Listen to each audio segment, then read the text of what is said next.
тук има една сладка котка, в момента даже мялка и е много кют.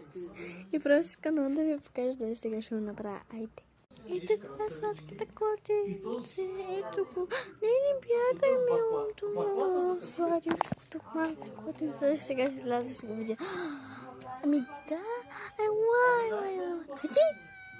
Мяу. Айде, ела, дайка. Дай, айде. Мяу.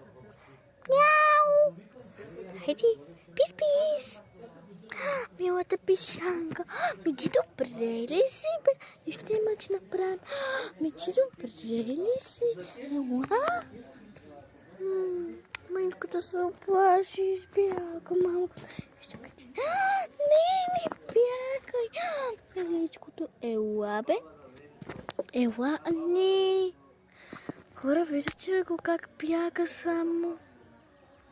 Малкото сладко котенце.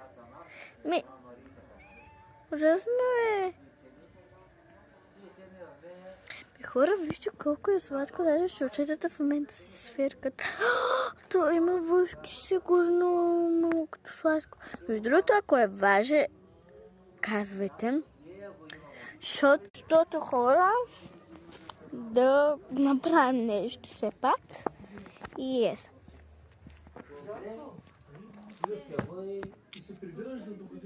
Така че, наистина, ако намерите това, което е важно, да ви го дам, някак си да го хвана, с милост хора, не за друго.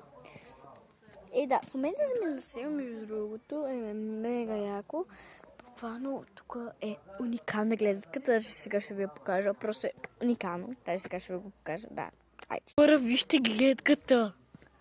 И щурчетата как бе. Просто е супер. Видях една сладурска котка. Е си къщата на съседа. И мега яко, просто хора.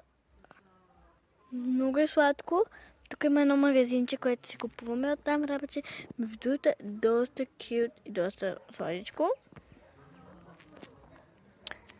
Тук в Грозден е село. Буквално в Грозден е селото и ако искате, може да дойдете, препоръчвам ви. Айде, бай! Даже сега Сянката ще каже бай!